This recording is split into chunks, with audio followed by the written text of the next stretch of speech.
Este é um trabalho independente e conta com a ajuda das pessoas que têm sido abençoadas por ele. Se você quiser fazer parte do grupo de mantenedores desta obra, se informe das opções disponíveis na descrição deste vídeo. Agradecemos pela atenção e pelo carinho. Deus abençoe.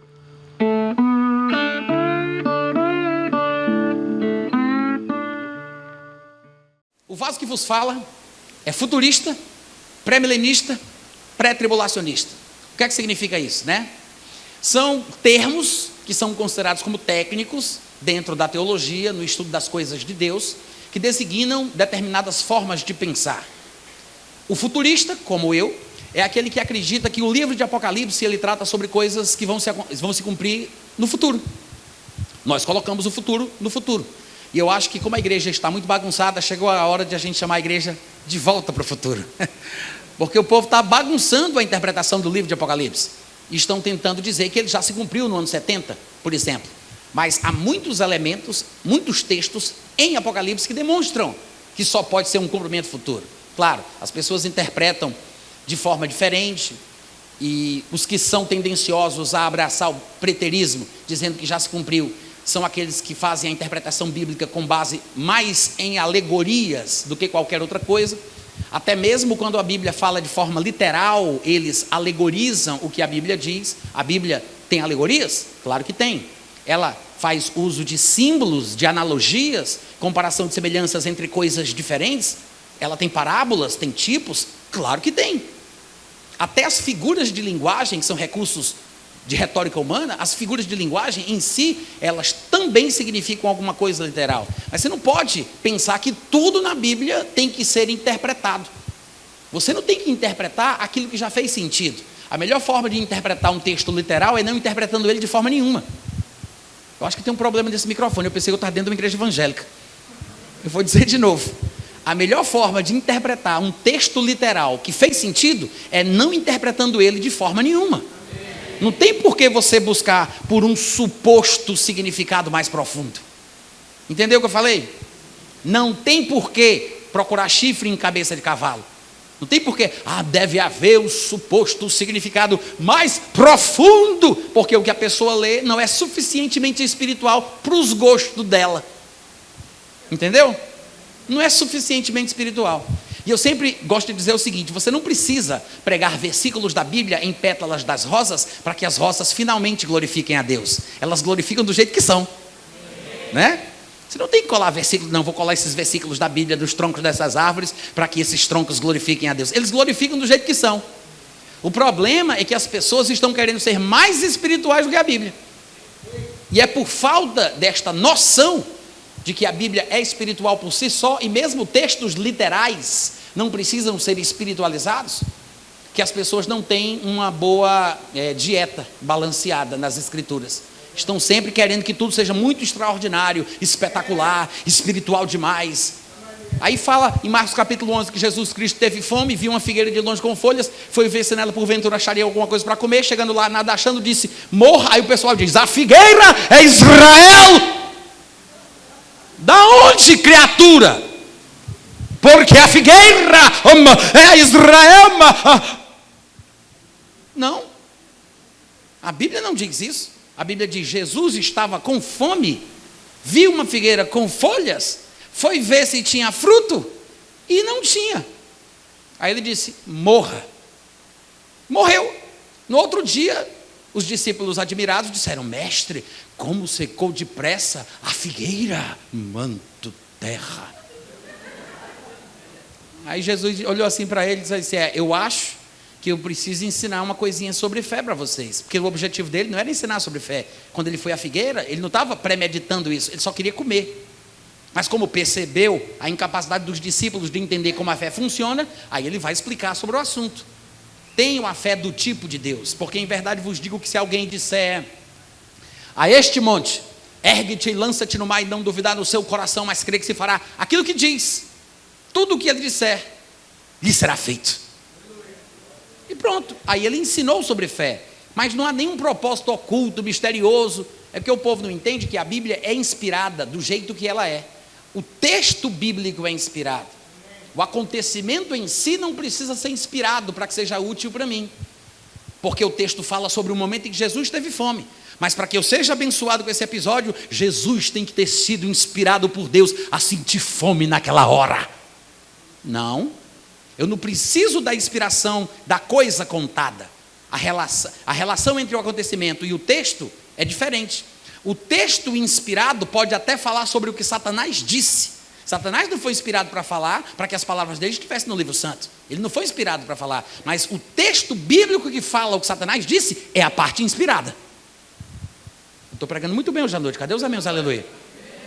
Né? O significa que as pessoas não têm essa percepção para entender a diferença. Aí eles saem querendo espiritualizar uma coisa que já é espiritual. Alegorizam demais, fantasiam demais, não tem um pingo de juízo, um pingo de bom senso, e sai causando essa confusão de forma generalizada. Isso é um perigo muito grande. Infelizmente, no meu ponto de vista, eu acho que os nossos amigos e irmãos que seguem outras linhas de interpretação bíblica, inclusive na área da escatologia, têm feito isso. Me parece que alguns deles têm feito isso. Porque não tem como chegar a tais conclusões a não ser desprezando a literalidade dos textos. Sim, os textos que são espirituais e alegóricos, eles devem ser interpretados à luz de textos da Bíblia. Às vezes o próprio contexto explica. A Bíblia mostra que João, por exemplo, ele viu um dragão, e o próprio texto de João, mais para frente, diz: o dragão é Satanás, a antiga serpente, o diabo. Ou seja, já interpretou. Às vezes é um contexto mais remoto, como uma passagem lá do livro de Daniel, porque ele vê uma besta, mas Daniel fala sobre as bestas do fim, e ele diz que cada besta representa um império, um reino, uma confederação de nações. Então, tem uma interpretação num contexto imediato e uma interpretação num contexto mais remoto. O fato é que a própria Bíblia se interpreta. Às vezes, para não gerar dúvidas, o próprio texto diz que é uma coisa espiritual. Apocalipse capítulo 11, versículo 8 diz que o corpo dos 2 profetas do período tribulacional ficará estirado na praça da grande cidade. E está escrito assim, que espiritualmente é Sodoma e Egito. Ou seja, se o texto completo do capítulo 11 fosse espiritual, ele não precisaria ter destacado o que ele diz no versículo 8, porque é tudo espiritual. Mas ele sai do natural, literal, no sentido comum, o objetivo claro do que ele está falando, para falar de uma coisa que ele considera que é alegórica, espiritual. Por isso é que ele diz, espiritualmente, esta cidade na qual eles vão ser mortos e os corpos ficarão estirados, espiritualmente é compatível, equiparável a Sodoma, a Egito, a Babilônia e qualquer outra nação afastada de Deus. Mas, continua o versículo, é o mesmo lugar onde o seu Senhor foi crucificado. Que cidade é essa, gente? Nova York. Qual é a cidade? Jerusalém. Amém, gente? Jerusalém. Então, quando o texto deve ser interpretado, às vezes ele dá essa dica, ele mesmo fala. Várias colocações em Apocalipse fazem isso. E eu vi uma pedra, uma pedra de fogo caindo do céu, era semelhante. A mulher como prostituta em cima daquele bicho, lá no capítulo 17, chega no último versículo, que se eu não me engano é o 18, ele diz, a mulher que vistes é a grande cidade, ou seja, representa a cidade. Então, claro que existem figuras, alegorias, símbolos, tipos, mas a gente tem que saber colocar as coisas no seu devido lugar. A minha defesa na área da escatologia, ela segue esses 3 ramos, o futurismo, o pré-milenismo e o pré-tribulacionismo.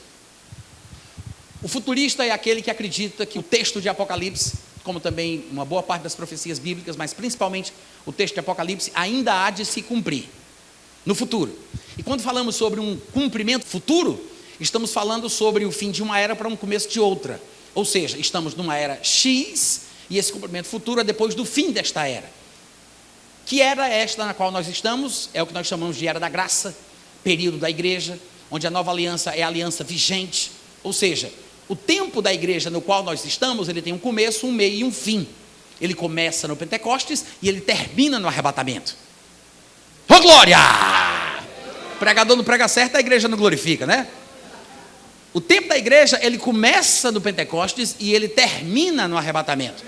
O que quer dizer que depois desta era, tá? Este é o tempo no qual estamos, é o tempo que se chama hoje. Esse é o tempo da salvação, né? Período da graça, para a confissão de Jesus. Até lá, as pessoas terão uma oportunidade de fazer as pazes com Deus.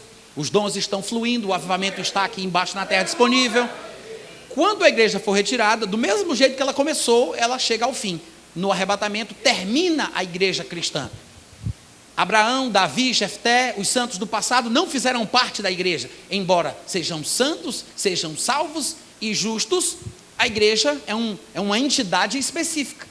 Assim como a igreja não esteve presente na antiga aliança, ela não estará presente no período da tribulação. São dispensações diferentes, são tempos diferentes. A maioria, se não todo, claro que não é todo, mas a grande maioria do texto de Apocalipse e de muitas outras profecias se cumprirão apenas no futuro.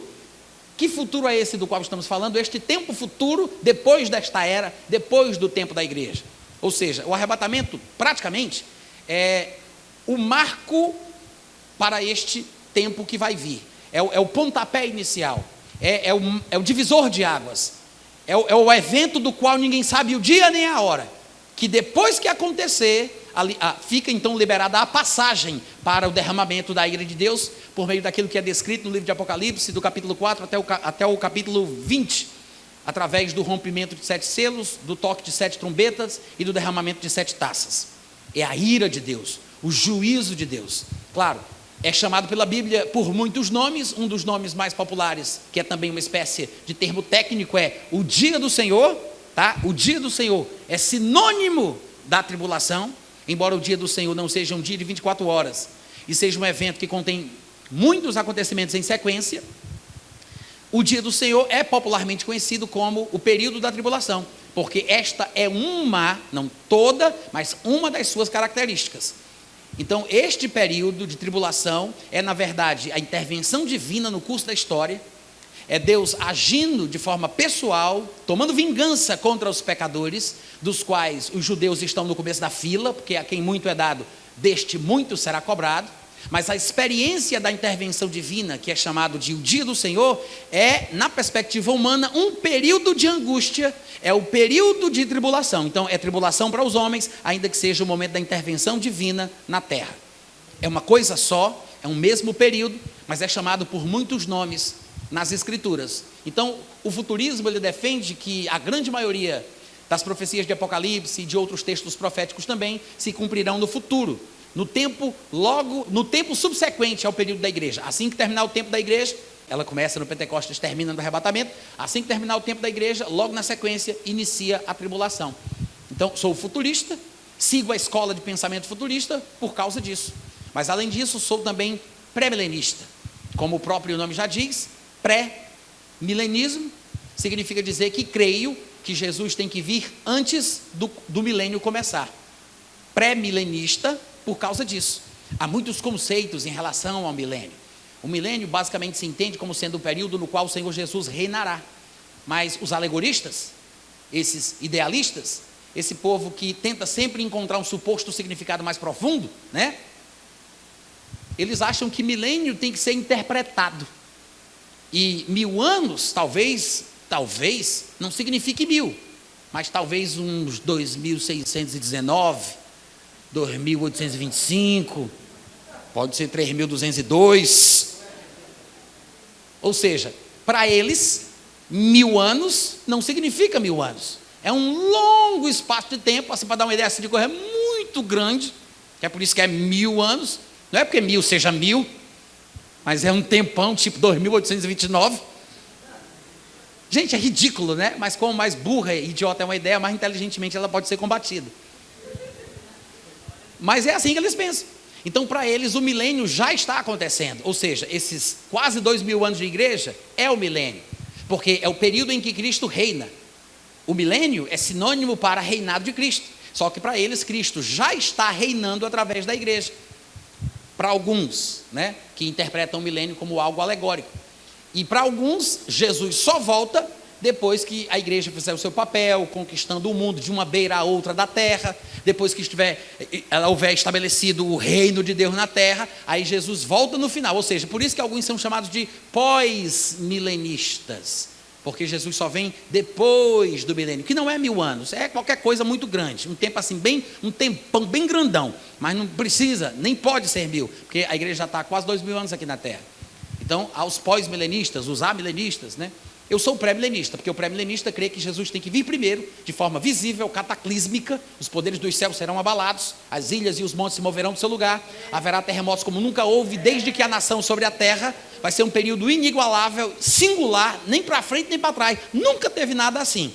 Aí sim, desse ponto para frente, começa o milênio. Ou seja, eu sou pré-milenista, Jesus tem que vir primeiro e o milênio começa depois, e são 1000 anos contados na ponta do lápis, tá? 1000 anos, 998, 999, 1000. 1000 anos literais. E é o que mais faz sentido na cultura bíblica, porque, pelo que parece, Deus lhe estabeleceu um tempo para a existência do homem na face da terra. A Bíblia diz que Deus criou toda a humanidade a partir de um só homem para buscarem a Deus, havendo fixado os tempos previamente estabelecidos e os limites para a sua habitação no mundo. E no começo, Deus é aquele que anuncia o fim desde o começo, ele disse, 6 dias trabalharás e no 7º descansarás. Muitos eruditos concordam que isso é uma espécie de profecia semanal, de que o homem terá 6 dias de milênios, ou seja, é como se um dia fosse 1000 anos e 1000 anos fosse um dia. Então, 6.000 anos o homem estará na terra fazendo as suas atividades, até que no 7º milênio seria então este tempo do reinado de Cristo. De Adão a Abraão, percebe-se pelos dados históricos e pelo que tudo indica que foram aproximadamente 2000 anos. De Abraão até a morte de Jesus na cruz foram mais 2000 anos. E nos últimos dias, que são os dias que nós estamos vivendo, que começa no Pentecostes e vai até o arrebatamento, mais 2000 anos. São os últimos dias, porque são os últimos 2 dias ou os últimos 2000 anos. E aí sim, em determinado momento que tudo isso se completar, vai acontecer o arrebatamento, vai vir a tribulação e depois começa-se o milênio no final deste período, no final desta era. Tá? Mas o pré-milenismo crê que Jesus tem que vir antes do estabelecimento do reino físico e literal. Eu sei que existe uma versão espiritual do reino de Deus.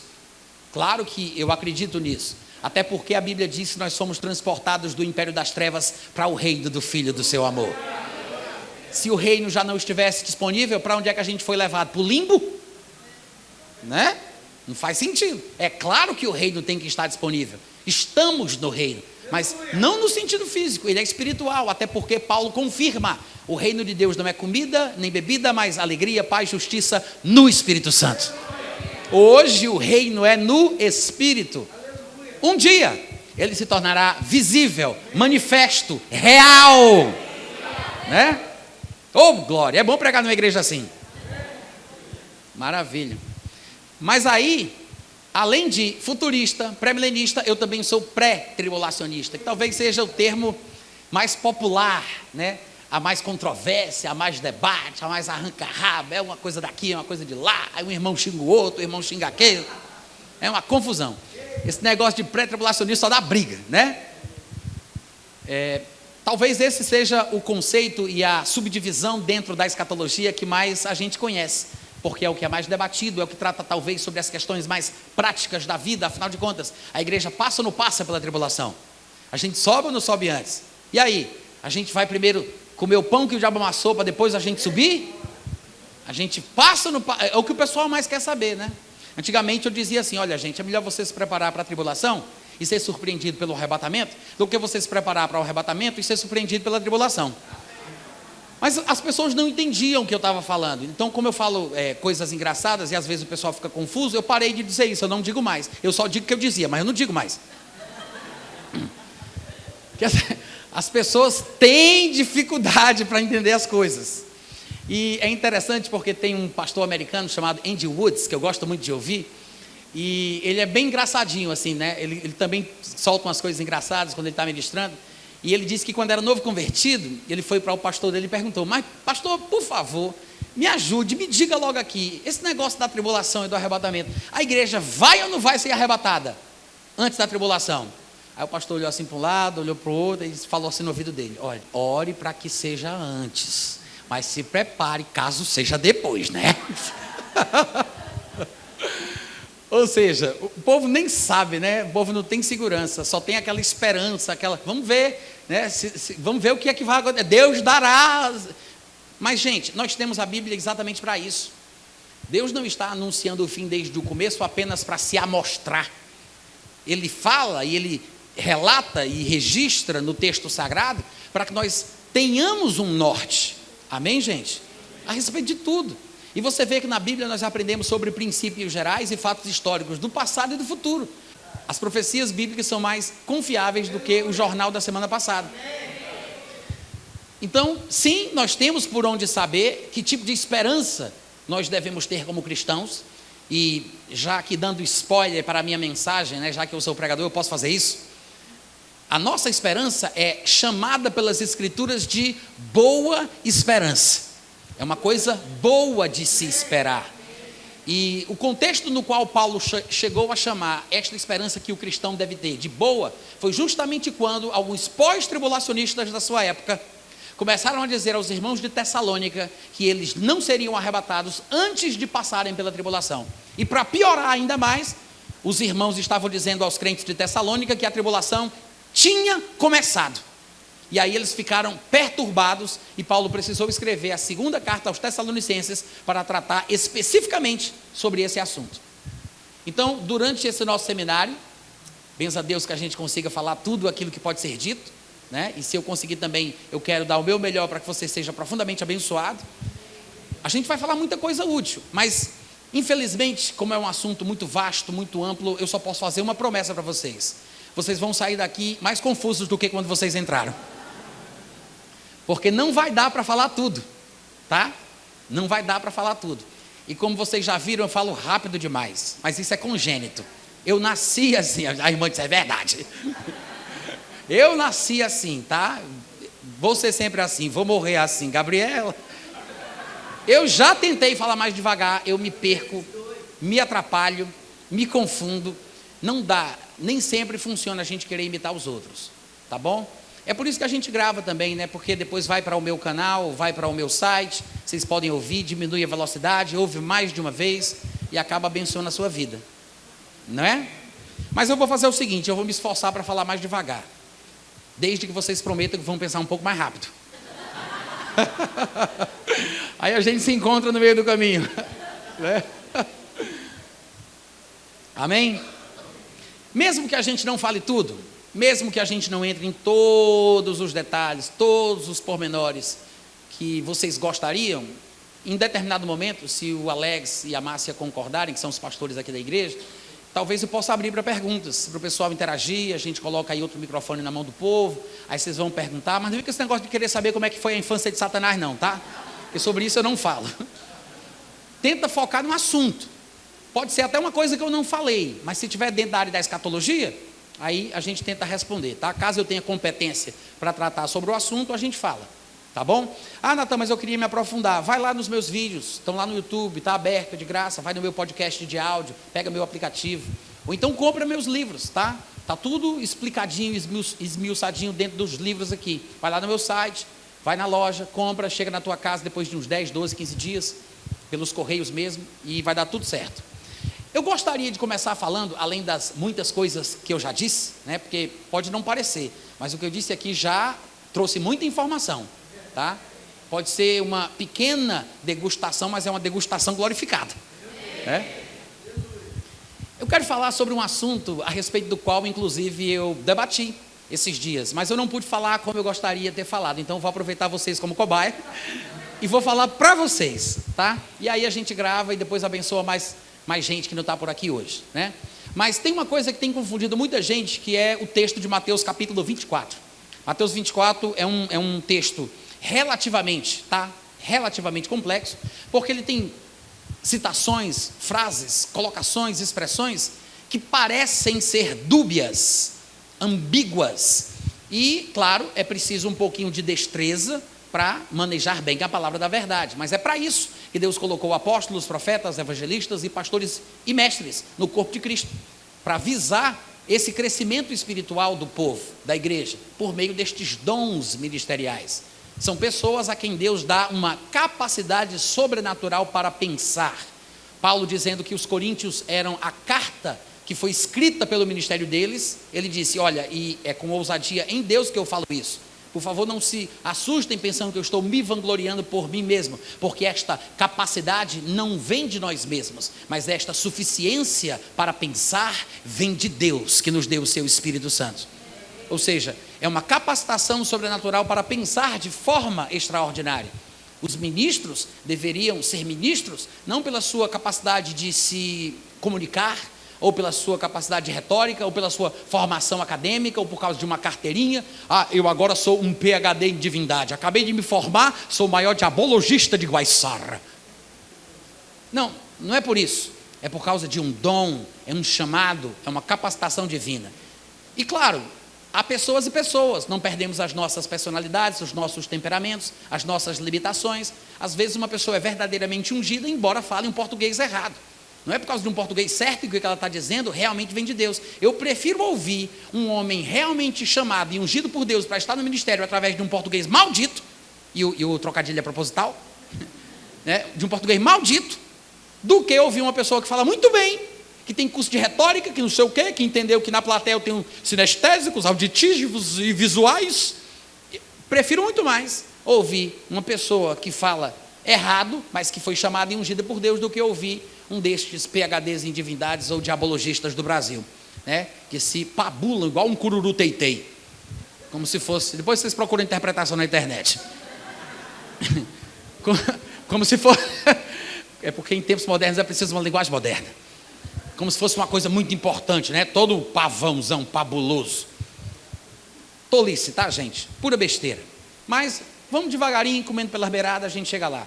Mateus, capítulo 24, versículo 31, diz assim: e ele, Jesus Cristo, né, enviará os seus anjos com grande clangor de trombeta, os quais reunirão os seus escolhidos dos quatro ventos, de uma a outra extremidade dos céus. E aí, primeiro surge a pergunta: ele está falando do arrebatamento? Isso é um arrebatamento? Outra coisa, quem são esses escolhidos? Não é a igreja?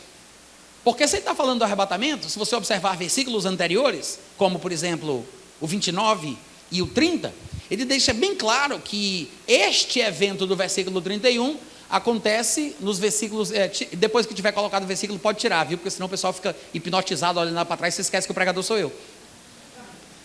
No versículo 29 diz assim: logo em seguida a tribulação daqueles dias, o sol escurecerá, a lua não dará a sua claridade, as estrelas cairão do firmamento, os poderes dos céus serão abalados. Então, depois da tribulação, aparecerá no céu o sinal do Filho do Homem, todos os povos da terra se lamentarão e verão o Filho do Homem vindo sobre as nuvens do céu com poder e muita glória, e ele enviará os seus anjos, que foi o versículo que a gente leu. Ou seja, se isso aqui for o arrebatamento, então o arrebatamento seria depois da tribulação, porque ele disse, logo em seguida a tribulação, depois da tribulação, então o arrebatamento seria pós-tribulacionista. Se os escolhidos forem a igreja, os membros do corpo de Cristo, é mais uma confirmação de que a igreja estava na tribulação, no final da tribulação, depois da tribulação, eles estariam sendo reunidos por Jesus Cristo no suposto arrebatamento, defendido por quem interpreta esse texto desta forma. Então, versículos como estes, em Mateus 24 e em outros lugares da Bíblia também, geram essa confusão na cabeça de alguns irmãos, inclusive pastores, pregadores, intérpretes da Bíblia. E esse é um dos versículos usado como tema-chave, né, como fundamentação teórica para aqueles que pensam que o arrebatamento vem depois da tribulação. Mas tem algumas coisas que têm que ser compreendidas ali. E eu vou tentar fazer isso com vocês agora. Tem dois versículos que eu quero usar como ponto de partida para o argumento que vai nos fazer concluir de que está falando Mateus capítulo 24, versículo 31. Os dois versículos iniciais são Daniel 7, 25 e Apocalipse capítulo 11, versículo 2. Em Daniel 7, 25 está escrito assim, o anticristo, tá, o contexto ali fala sobre isso, Daniel está falando sobre o anticristo. O anticristo proferirá palavras contra o Altíssimo, magoará os santos do Altíssimo e cuidará em mudar os tempos e a lei. Os santos lhe serão entregues nas mãos por um tempo, 2 tempos e metade de um tempo. Ou seja, soma-se cada tempo mencionado ao anterior. Então, 1 tempo, 2 tempos e metade de um tempo equivalem a 3 tempos e meio, né? 3 tempos. Claro que a gente, pela própria Bíblia, vai entender que cada tempo, que somam-se 3 tempos e meio, cada tempo é 1 ano. Então, é 1 ano, são 3 anos e meio. Outras expressões na Bíblia confirmam isso, como, por exemplo, 42 meses, 1.260 dias. Se você fizer a divisão, você vai perceber que equivalem a 3 tempos ou 3 anos e meio. O mês em questão aqui, que alguns estudiosos gostam de chamar de mês profético, na verdade, é o mês judaico, que são 30 dias e não necessariamente 31, como algumas vezes acontece em nosso calendário. Então, se você pegar 1.260 dias na calculadora aí do seu celular, bora trabalhar, rapaz, pega aí, vai, é tu mesmo.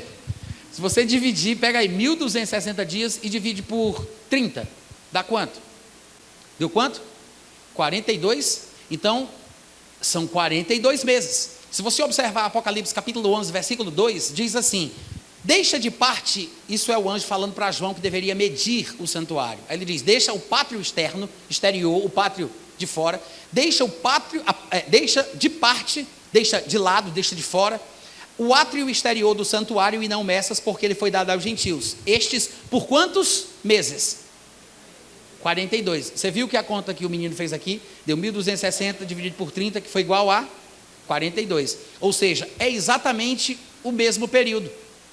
Um tempo, 2 tempos, metade de um tempo. São 3 tempos e meio, que equivalem a 1.260 dias, não é isso?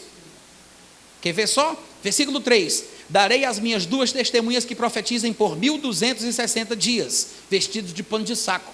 Ou seja, o versículo 2 de Apocalipse 11, a gente estava lendo aqui o versículo 3 de Apocalipse 11, a gente estava lendo o versículo 2, usa outra expressão, 1.260 dias, que equivalem a 42 meses, que equivalem a 2 tempos, 1 tempo, 2 tempos, metade de um tempo. Até aqui tudo bem? Todo mundo está acompanhando? Ou seja, são 3 anos e meio. 3 anos e meio. Ele está falando sobre um determinado período da tribulação que se destaca dos demais por causa da gravidade do que há de acontecer neste momento. A tribulação como um todo, embora a gente não vá tentar provar aqui, mas a tribulação como um todo, ela tem um período de 7 anos. Quase todos os escatologistas concordam com isso. Há uma pequena divergência aí no meio acadêmico, mas não vem ao caso aqui para a gente. O fato é que a gente vai partir do pressuposto de que são 7 anos. E eu acredito, nós temos base bíblica para provar isso. Mas esses 7 anos serão o período final da história como nós a conhecemos. Muitas dores, muita tribulação, muitos sofrimentos, muitas angústias se desenrolarão durante esses 7 anos. Só que, como por exemplo a mulher que está para dar à luz, ela começa sentindo pequenas contrações, a frequência vai aumentando e as dores vão intensificar, a frequência vai diminuir e aquilo ali, a frequência vai aumentar e aquilo ali vai ser uma coisa que vai chegar num ápice com as próprias dores do parto em si. Da mesma forma, a Bíblia usa o período da tribulação como se fosse o período das dores de parto.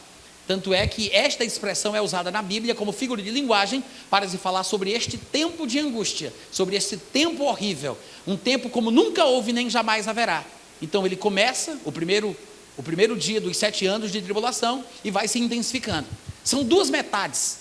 A primeira metade de 3 anos e meio são chamados tecnicamente de princípio das dores. Gente, o princípio das dores do período tribulacional não é a mesma coisa dos problemas da vida não, viu? Está me ouvindo?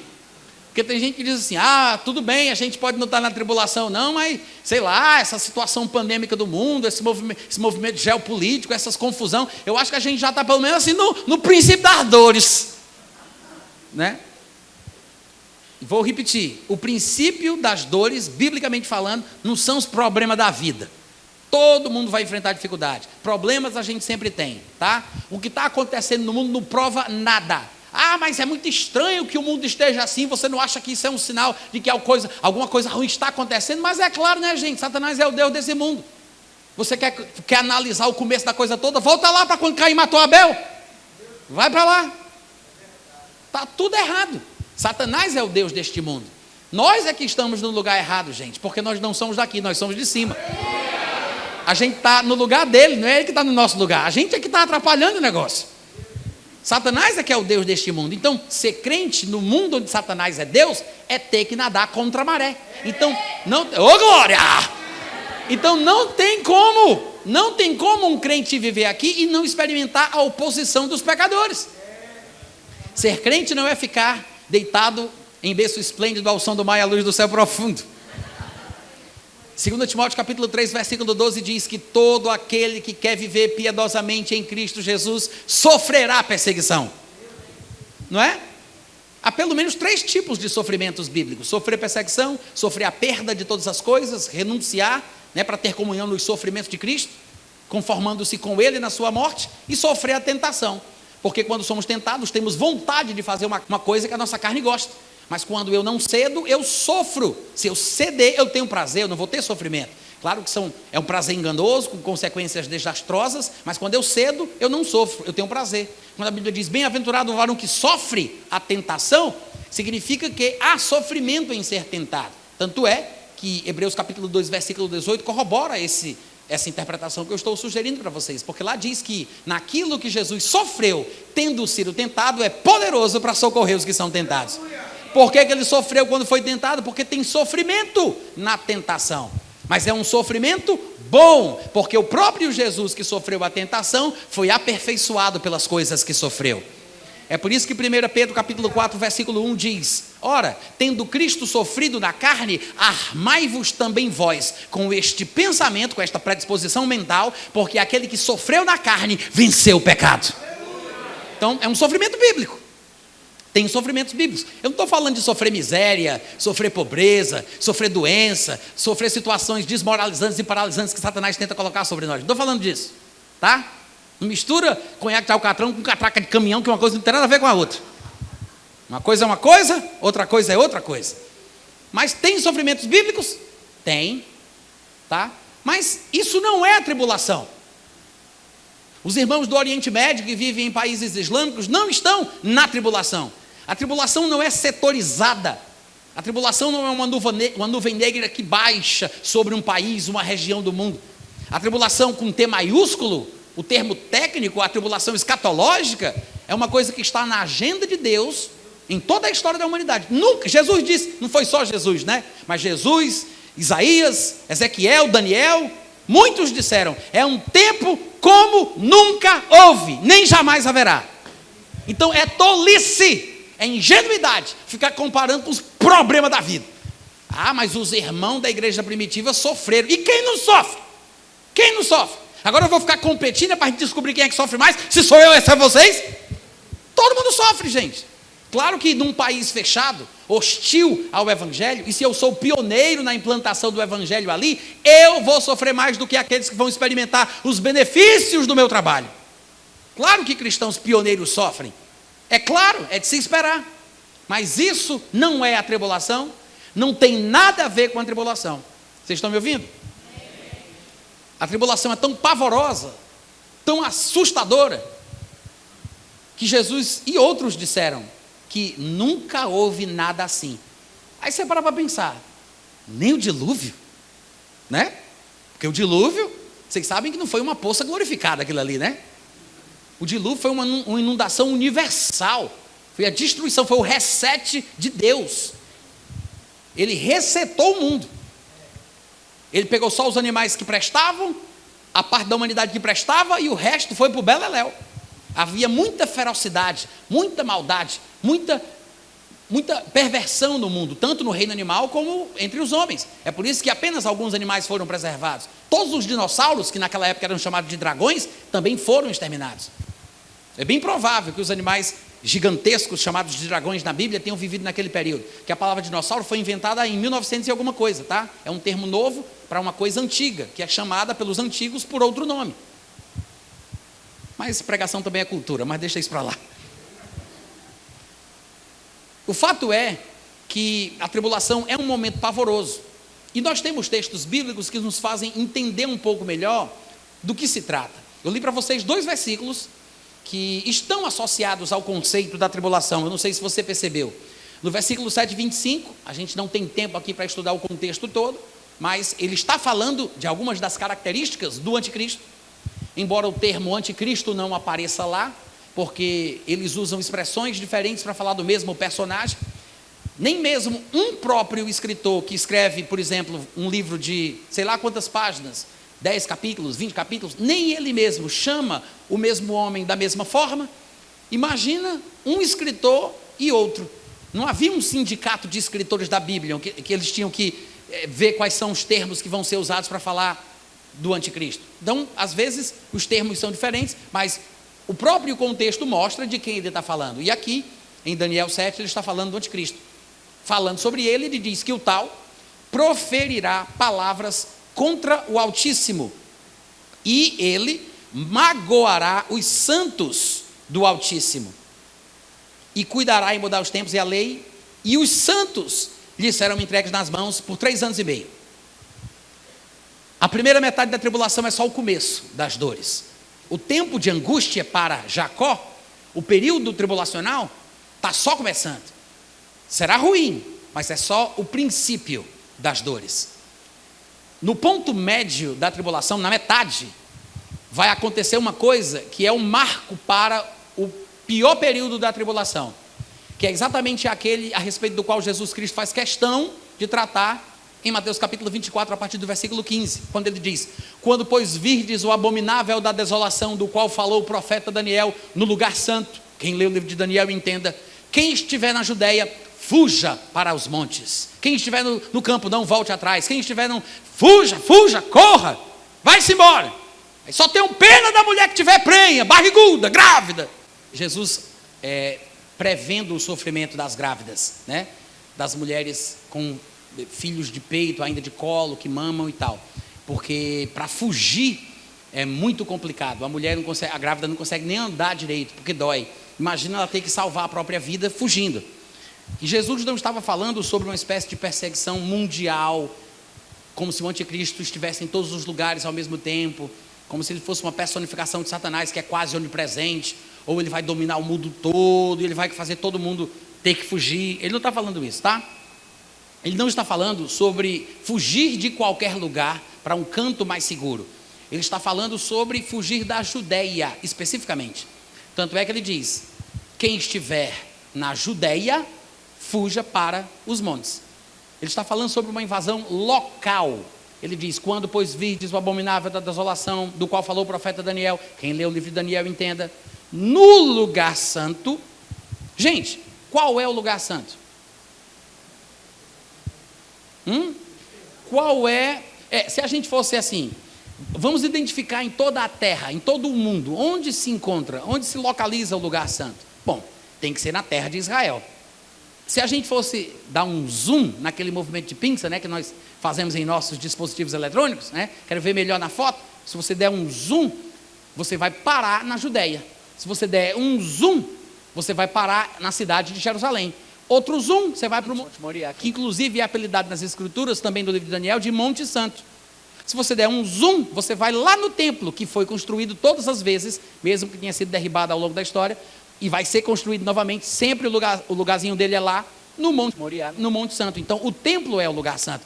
Mas se você der um zoom dentro do templo, tem um lugar santo, mas tem um lugar que é o Santo dos Santos. Então, esse é o lugar santo, né? Então, quando você quiser identificar na Bíblia o que é que Jesus está querendo dizer sobre o anticristo invadindo o lugar santo, saiba que ele se refere a alguma coisa associada ao conceito judaico da expressão. Todo mundo entendeu? Não tem nada a ver com o Vaticano, a Igreja Católica, o meu corpo, que é o lugar santo. Tem nada a ver com isso, tá? Existem passagens na Bíblia, claro, onde o corpo vai ser chamado de templo, vai ser chamado de santo, vai se falar sobre a santificação do espírito e do corpo, como 2 Coríntios capítulo 7, versículo 1.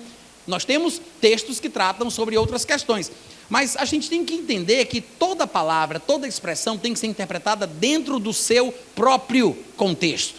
É a regra áurea de interpretação. Todo mundo entendeu? Então, quando ele fala aqui que o anticristo magoará os santos do Altíssimo, ele está falando de uma coisa muito específica que a gente tem que entender o que o texto quer dizer. O problema é que hoje em dia, na Nova Aliança, as pessoas sabem que as Escrituras chamam os cristãos de santos, né? Os santos, os eleitos, salvos, os justos, todas essas expressões são aplicadas ao povo cristão, aos santos da igreja, a igreja de Cristo. Só que estas palavras não foram criadas quando a nova aliança foi estabelecida. Não são termos neotestamentários. Não é uma coisa nova. Todas estas expressões e outras mais surgiram dentro da cultura judaica. São conceitos antigos, termos antigos que estão associados ao princípio do Antigo Testamento. É uma coisa veterotestamentária, para falar bonito. Ou seja, veio lá da cultura dos judeus, veio lá do tempo do Antigo Testamento. Quem eram chamados de santos, eleitos e justos eram os judeus. Os teólogos gostam de dizer que, às vezes, certas palavras que ganham novas nuances e acabam contendo em si um domínio semântico muito grande e podem significar muitas coisas diferentes dependendo do contexto. Eles dizem que uma das formas de se entender aquela palavra no seu sentido mais puro é observar como ela foi usada em sua primeira aparição na história. Ela apareceu a primeira vez em que lugar, em que texto, em que contexto. E isso aí, de alguma forma, acaba norteando o estudo conceitual, o estudo do conceito do termo, da expressão e da palavra. Então, a primeira vez em que as palavras santos, santo, eleito, justo e etc., surgiram na história da humanidade, foram dentro das produções literárias do povo hebreu. Mais especialmente, esse livro que nós amamos, que chamamos de Bíblia. Embora cada um tenha a sua, ela é, na verdade, um livro tipicamente, caracteristicamente hebreu. Nós nos apropriamos dos seus valores espirituais, porque esta era a vontade de Deus, porque a salvação vem dos judeus. Eu não preciso ser judeu só porque eu sou salvo, não preciso viver como um judaizante, não tenho que botar um quipá na minha cabeça, tocar aquele berrante de boi de Israel dentro da igreja, não tenho que viver como judeu, me circuncidar, guardar o sábado, nada disso, tá? A salvação vem dos judeus, mas eu não tenho que viver como judeu para ser salvo. Estão me ouvindo? Mas a gente tem que reconhecer que nós somos devedores aos judeus, porque está escrito em Romanos capítulo 15, versículo 27, que nós somos participantes dos valores espirituais dos judeus. Então, se você não tiver muito cuidado ao estudar a sua Bíblia e encontrar textos como estes, que usam palavras como santos, eleitos, escolhidos, justos, etc. e tal, você vai pensar que está falando de você. É esse tipo de hermenêutica que alguns têm feito em textos como Daniel capítulo 7, versículo... Está falando comigo ou não? Porque ela fez assim, eu pensei que era para eu parar. Muitas pessoas pensam que Daniel 7,25 está falando sobre a igreja, porque ele diz: o anticristo magoará os santos do Altíssimo. Aí a pessoa diz: ai meu Deus, sou eu vou para a tribulação. Aí começam a repetir isso. Por quê? Magoará os santos do Altíssimo. Os santos são a igreja, porque a igreja é chamada de santa. Então o pessoal pensa que a igreja está destinada à tribulação. Sabe qual é a lógica que eles fazem para calcular para chegar a este tipo de conclusão? É mais ou menos como uma história que eu gosto de contar. Eu encontrei um amigo meu que há muito tempo eu não via, que se chama Marcos, e esse Marcos tem um tio que teve 2 filhas gêmeas. Aí no outro dia eu vou para o centro da cidade e encontro uma menina que tem uma irmã gêmea. Ela tem uma irmã gêmea. Aí eu chego à conclusão: essa menina é filha do tio do Marcos. Não tem sentido. Só porque ela tem uma irmã gêmea, então quer dizer que ela é a filha do tio do Marcos? Não faz sentido. Uma coisa não tem necessariamente a ver com a outra. Mas quando pessoas veem palavras que se repetem em certos textos, eles acham que aquilo é uma prova de que só pode estar falando daquela mesma coisa. Eles fazem isso com o termo eleitos de Mateus 24, 31. Por exemplo, Mateus 24, 31 fala sobre anjos, fala sobre trombeta, fala sobre eleitos. Aí eles acham que é a mesma coisa do arrebatamento pregado por Paulo em 1 Tessalonicenses 4. Porque Paulo fala de anjo, Paulo fala sobre Jesus arrebatando os mortos em Cristo, depois os vivos serão transformados e serão arrebatados para o encontro com eles nos ares. Aí o pessoal pensa: puxa, eu acho que é a mesma coisa. Peraí, mas lá também tem um negócio de um anjo, de um arcanjo. Eles não entendem direito a interpretação. As semelhanças não provam que se fala da mesma coisa, até porque as diferenças são maiores do que as semelhanças. Em Mateus capítulo 24, você vai observar que se fala sobre um clangor de trombeta, que os anjos ajuntarão o povo. No arrebatamento de 1 Tessalonicenses capítulo 4, quem junta é Jesus. E fala-se sobre a voz de um arcanjo, e ele usa a expressão a última trombeta. Ele está falando de uma trombeta específica, e como são dois textos que a gente tem que usar para entender o que Paulo fala, ele tanto menciona a tal da trombeta em 1 Tessalonicenses 4 e em 1 Coríntios 15. Num deles ele diz, a trombeta de Deus. Se eu não me engano, eu acho que é 1 Tessalonicenses onde ele fala da a trombeta. Um ele diz a última trombeta e no outro ele diz a trombeta de Deus. Não é trombeta de anjos, como por exemplo as trombetas lá de Apocalipse, porque são 7 trombetas de anjos e não uma trombeta, a trombeta de Deus. Quem junta no arrebatamento é Jesus, e ele junta para levá-los ao céu. Aqui nessa passagem ele está falando sobre os anjos recolhendo as pessoas, mas não para levar para o céu, mas para se encontrarem com Jesus na terra, quando ele descer até embaixo. São propósitos diferentes, situações diferentes, contextos diferentes, tá? Muitas pessoas pensam que só porque a palavra trombeta aparece, deve ser a mesma trombeta. Há muitas trombetas na Bíblia. A trombeta do arrebatamento é uma, as 7 trombetas da tribulação são outras, e a trombeta de Mateus capítulo 24, versículo 31, é outra trombeta. E nenhuma destas trombetas tem a ver com a outra. A trombeta do arrebatamento é uma trombeta especial, associada ao conceito de um mistério que só é revelado através de Paulo. As trombetas de Apocalipse são trombetas de juízos, que anunciam punições que vão se intensificando, e depois da tribulação tem essa trombeta aqui. A gente sabe que é depois da tribulação, porque o texto que eu li fala explicitamente isso. Logo após a tribulação daqueles dias se tocará uma trombeta. Ou seja, não tem nada a ver com as 7 trombetas da tribulação, é uma trombeta que vem depois. É depois das 7 trombetas de Apocalipse, o que também já indica que a 7ª trombeta de Apocalipse, nem por isso, só porque é a 7ª, poderia ser chamada de última, porque não vai ser a última trombeta tocada no mundo, ainda tem pelo menos a trombeta de Mateus 24, quantos estão entendendo? Mas as pessoas veem que Paulo fala da última trombeta e acham que isso significa que a 7ª de Apocalipse deve ser a mesma última da qual Paulo falou, só porque tem uma sequência de 7, mas Paulo não está falando sobre sequência, tanto é que ele, nos 2 textos, ele usa o artigo definido a trombeta. Ele está falando de uma única trombeta especial, que não é uma trombeta de anjo, mas é uma trombeta de Deus. Que a palavra era usada de forma simbólica para se falar sobre uma espécie de conclamação. Na verdade, gente, eu acredito que Paulo estava ali falando com o povo de Corinto, quando ele fala sobre a última trombeta, né? A expressão é usada lá no texto de Corinto, no texto de Tessalonicenses, porque Paulo fala do arrebatamento em 1 Tessalonicenses 4, do versículo 13 ao 18, e ele fala do arrebatamento em 1 Coríntios capítulo 15, versículos 50, 51, 52. Em Coríntios ele usa a expressão a última trombeta. Em Tessalonicenses ele fala a trombeta de Deus. Estas trombetas são iguais. É o mesmo Paulo falando da mesma coisa, ainda que use expressões diferentes.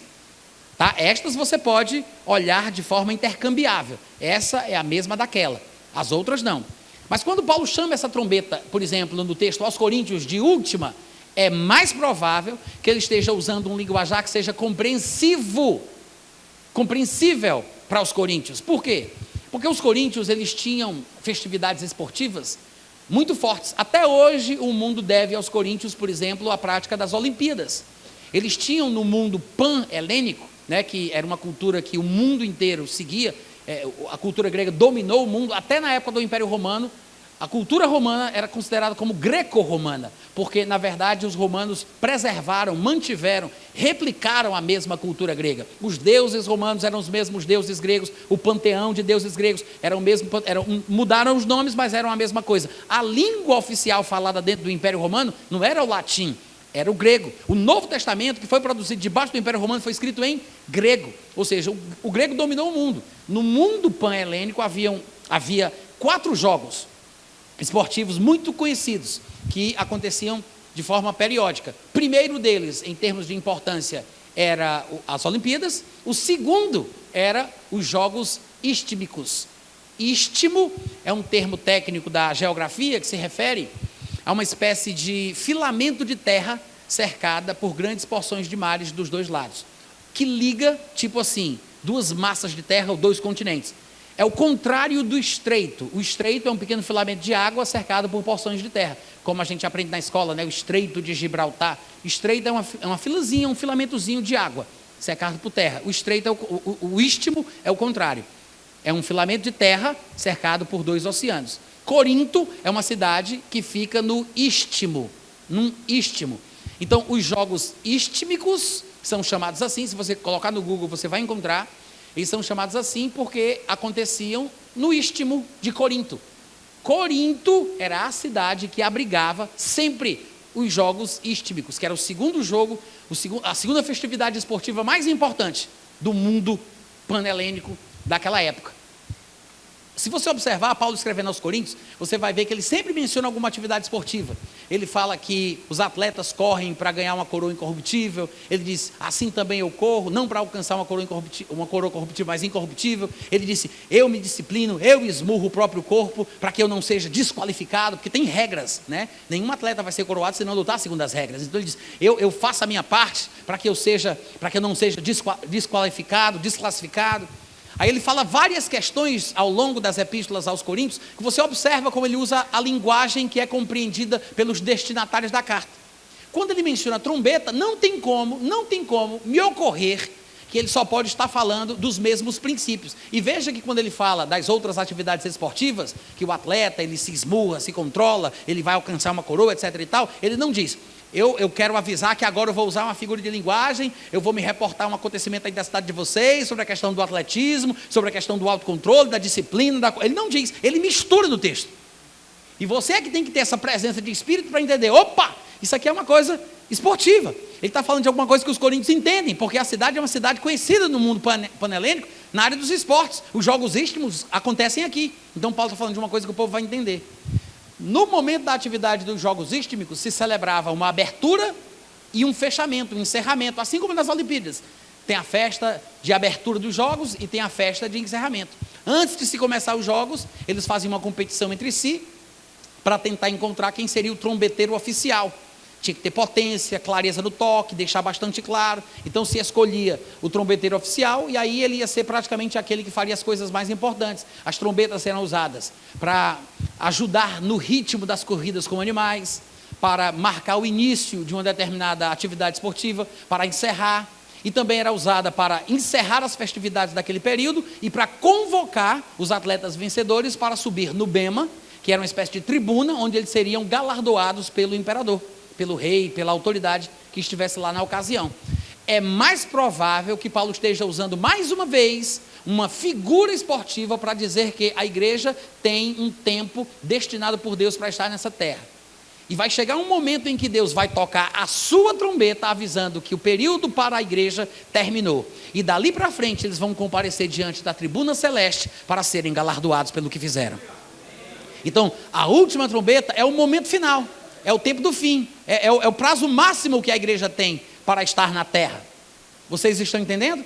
Ou seja, a retirada da igreja, o arrebatamento, vai acontecer na última trombeta. E não numa espécie de sequência de 7, a sétima sendo a última, até porque a sétima trombeta de Apocalipse nem é a última, porque depois da tribulação se tocará uma trombeta, onde os anjos ajuntarão os escolhidos, então ainda tem uma trombeta depois da tribulação. Não é isso que Paulo está falando.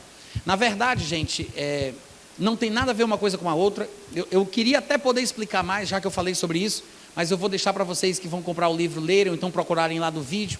Eu quero entrar em outras questões, me falta pouco tempo para encerrar essa primeira sessão, né? Não é sessão espírita não, tá? Essa primeira parte, esse primeiro tempo. Mas, voltando aqui para Daniel 7:25 e Apocalipse 11:2, e eu acho que eu vou só apenas relembrar o que está escrito para a gente comentar mesmo na próxima, estou até com medo de dizer próxima sessão. Proferirá palavras contra o Altíssimo, magoará os santos do Altíssimo, cuidará em mudar os tempos e a lei, e os santos lhe serão entregues nas mãos por um tempo, 2 tempos e metade de um tempo. E aí Apocalipse 11:2 diz, o anjo diz para João, deixa de parte o átrio exterior do santuário e não meças, porque ele foi dado aos gentios, e estes por 42 meses, 1 tempo, 2 tempos e metade de um tempo, né? 1260 dias, 3 anos e meio, estes calcarão aos pés a cidade santa. Veja, ele magoará os santos lhe serão entregues nas mãos, e durante esse período, eles pisarão, calcarão aos pés, subjugarão a cidade santa. Gente, a cidade santa é o lugar onde habitam os santos. Essas adjetivações, né, povo santo, cidade santa, monte santo, terra santa, lugar santo, santo templo, aliança santa, é tudo associado à cultura judaica, ao povo judeu, a questões dos hebreus. Tanto é que, se você, por exemplo, for conferir quantas vezes o livro de Daniel fala de coisas santas, associando-as às coisas do povo judeu, você vai ficar impressionado. Daniel 9,16 fala sobre o Santo Monte, onde o templo é construído todas as vezes. É o Monte do Templo, que inclusive é chamado assim porque é o Monte Santo. Em Daniel 9,20, Monte Santo. Daniel 9,24, Santa Cidade, Santo dos Santos. Daniel 11,28 fala-se da Santa Aliança. Daniel 11,30 diz Santa Aliança 2 vezes. Daniel 11,45, glorioso Monte Santo. Daniel 7,18, os santos do Altíssimo. Daniel 7, 21 e 22, a Bíblia fala que o anticristo fará guerra contra os santos. Fala-se sobre a justiça aos santos. E fala-se sobre os santos possuírem o reino. Em Daniel 7, 27, fala-se sobre o povo dos santos do Altíssimo. Daniel 8, 24 fala sobre a destruição do poder. A destruição do povo santo. E Daniel 12, 7 fala-se sobre a destruição do poder do povo santo. A arrogância, a soberba, né? Quebrantar esse orgulho do povo santo. Ou seja, claro que tem contexto para cada uma dessas passagens, mas observe quantas vezes o adjetivo santo, a adjetivação santa, aparece no livro de Daniel. Então, o que é que eu estou propondo? Que Daniel 7,25, ao falar sobre o que o anticristo fará aos santos, porque ele magoará os santos do Altíssimo, e os santos estarão debaixo da sua liderança, da sua autoridade, do seu domínio, do seu controle, por 3 anos e meio. E lá em Apocalipse fala que ele por 42 dias, por 3 anos e meio, ele subjugará a cidade santa, é porque isso está falando sobre um ataque pontual à terra de Israel, durante este tempo no qual o anticristo estará reinando em Jerusalém, dominando Jerusalém. É por isso que ele vai poder mudar os tempos e a lei, ou seja, ele vai mudar as festividades, o calendário judaico, a lei que será praticada, ele vai adequar tudo à sua cultura, à sua religião, ao seu modo de enxergar a vida. E os judeus, o povo santo, serão subjugados às culturas de um pagão. Claro que isso é uma punição divina, pela sua obstinação, pelo seu pecado, pela sua rejeição a Jesus. Mas se você não entender bem o que o versículo está falando, você vai interpretar de uma forma bastante diferente do sentido pretendido. E você vai acabar encaixando aqui a igreja, os crentes da nova aliança, quando na verdade não tem absolutamente nada a ver com isso. E no segundo tempo a gente vai continuar falando sobre essas questões e vamos entender o porquê de Mateus 24, 31 falar sobre este recolhimento futuro daqueles que o texto chama de eleitos, tá? Obrigado pelo carinho, beijo no coração, daqui a pouco a gente volta. Não se esqueça de se inscrever no canal, deixe seu like e ative o sininho.